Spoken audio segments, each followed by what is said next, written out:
I want to rearrange some labels in my new map, so I'll convert my labels to annotation. Right-click the map and select Convert Labels to Annotation.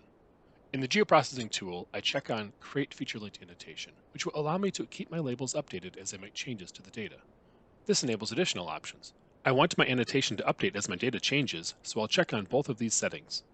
Now that my annotation is saved, I can adjust the label positions to make them easier to read. I've found mistakes in the data that need fixing. I'll update the station point's name and the corresponding annotation also updates. New stations are being considered along the proposed new route, so I'll add them to my map. Since my annotation is linked back to the source data, when I add the new Amtrak station feature, a new annotation feature is also added with the name of my point.